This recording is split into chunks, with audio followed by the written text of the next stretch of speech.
Malo soy fue la opción en el malemana. Ia malo soy fue la opción te di fa pepo ile sunga ya tabai ia. Me sili lava fa tai le tuo le baba ya tuo lo mo pele lo malo si tatu tel no ile am tangal bayaso. Alo, vào tay phải một đây trai áo, vào đồ bay còn trai mi, yeah, na vai ngon ta tu ngon quen quá. La opción en el malemana o ani ta penanga mo tsayao I le vai ngale o le pale mine. Fa tai ia. Mata ulia foi o le sa usul fono ya setembro ia o le tau afianga mo na le parlemene o le paia inga pou na fini mai le palo te tele ya aprila ia o le lua I le o tau afianga le paia inga pou le parlemene ia o le va ya tu te vai metenin I le fatu langa nga ruenga ia so taiao o le fatu tonga foi pule ia na manu malo mai palo talai ti le fa ungo november ia male tu la fono tau fa ofi le fu tu ina tu inu mo le fono ao o le tu la fono te o le tu la fono o la fonga te tongi o le lau te maua o le te unga le o le a fa solo muria I lo I tua ia le la fonga fo nei mo fai fe auto sino ia pe tu langa na ai amatala le lato e le lato fono talo fono por breakfast del palmene poi bevao le solua ai le itawa fiel fono le afolipa Okay. Kalau mana nasi maeng le jo fano lo ngatu ele mo tinoi sui jo lo fole le maeng o mai tai le na ofi mai le umol by election pe fa jo jo tai au pe le ai fa bon bon. Ia, whaftai, tono lisi vaenga, o lisi vala na o le tau au fianga tai aua, le whaatau toa ia sui na whiwhiria mai le paro tala titi. A o lea la ua au mai le whina ngalo le whonga whitalai, le whaungo le vaias. O yeso na langona. E whaatau tola titi ia le whaatau tonga o sui ta maita I whaapopo ia to lua. E ato ai le ono fua o whaipure ta maita I palmene.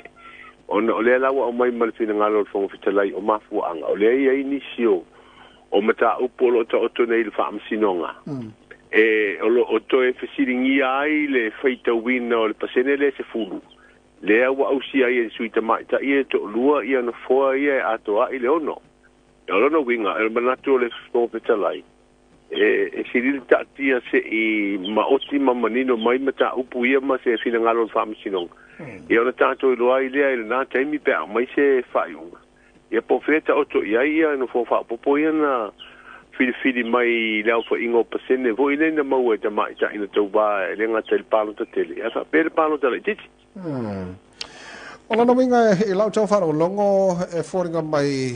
e le o sta ia la ia male el fenga malo le ofi mai o sui e to lua I tonu ina o mai by elections ia pe afu atu le fai ungal tu la fona fu pasere le family no le fam se no baulunga ia o se tu langa fa pena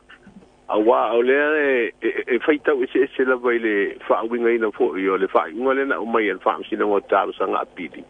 ile lu I fo ile nei el fa tu ile tu sa mo o tasi a fa sanga ile no fo fa popo le na mai no mai ale palo ta tele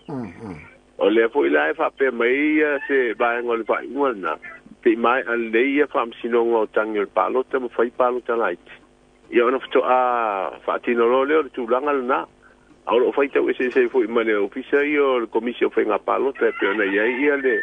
pai ngo vol ner kom sina e fa nga lo ba nga fa ta si a sa ide no fo lo a to le no no mai pa lo ta light ya le fu inta tu te lom silfia o le sa ye tal sanga fo isa tu ina tu le official kom sino pa lo ta ile pa mi nga lo ma pa lo ta light ile tu la nga le ile 10% ya e merne wa au mai na fa unga ma au mai no fo lo wa fa po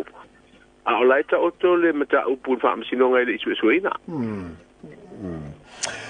Ola ngal mano le sima nga ola lau tau whaafonga ne o ane so mata o puta wala fina wina le toe a matai o tau bangal fono usuale atino la swantai ia le mata tu ia pe ole a batu ai mas tala fo il nei fa o popo le supplementary budget al finga malo o tu nei ia e fa o popo ni se le ni fo u mana mia e whaawa wai le tala au tua le tupe ia se ia mai a le tausanga wha tupe wha ingo iuni o le tausanga fau le si maanga na o le mata i tu ia ato ai manisi mata upo le a forasia i rumo le motopono ila so ata o le fontanga le wa o le tau au fianga muri le mo le tausanga okay le ole si maanga le si singa fa mo ngal ban ban na mawan fa ngal vai aso no sa ile fina ngal te ta ele HRPP nga o le malo ina ua le talia ina le whainga malo fauia le a mai o le tātu le fofo le o la sau tau whafonga le tula. Ia, e sao, o le vuina o mata watsui le fina ngalo le tai o le tua ngai. Ia, o lo sa ilo na fina ngalo i le pai unga fo ua pa penanto e avere ba lele ai le au mai ala i Samoa. Ia, e fu i vai ngai tā wai lo na fina ngalo. Ia ai o le sila fo ia le malo fo. E vai nga fo e atu ngalu ma popole ia o tulanga ia tau tupe ai me sia o le fo o le no fo itala fu tatu company va lele ele nga tau itala fu wa le la u abel vale e le no nga tupe le sa fa mai le para tonga fo le ni utos pe fasu 5 miliona e pe ia o le la fu wo ele fisidil na ale wa avenir vale o ila to tong ia le no nga tupe le na o mai patino i fu fanga mo company va lele ia o isi tuna o le pe mafa fo le sila le minstai fito itonu i company va le malo o tulanga tau tupe ai me sia nei te merele i fo intanto malanga i tulanga masani o le ana malanga fo nei tongi paule malanga mai e fo i mai a se upua ia i tangata masani pe fo le malu tatu tunu i fa fo fia asi si mai ia me se fo o tangata tafa ia wele o ia na tulanga te mele lelei ole ase tulango il tapena ngal malo mo le Christmas le vai wala lo fai covo ya sorry le kisi pasiri io o le hute tu la tu kalena o le vai aso fo le tatal no ele so fu nei vai aso o le so fu va so le ya ai tatu fai ta waso i no tau no Christmas ya matau le vo io le si tapena ngawale wa lu nei tau sanga talu na fa ofi mai le tulanga le sa ia o le fa lingo moli Christmas pensa ia na tau sanga uma vai ia le o me ni tau sanga o sui foi fa nga malo ba pulenga le tunu ele fu ia mana tu o le fa nga malo bo nei e si ta ofi na fa lingo moli mo ia o mafu anga o tu o le tulanga tau tupe o le sa no mai te o le malo o le tau fa so se le ni le te mi o le uti o le fa so no le fa le tonu te mau ainga ia wa o le tulanga sa ia te usanga uma vai ia la fu sa lokata tu tua o infa penanta tu ila lo pui ngo le fa mai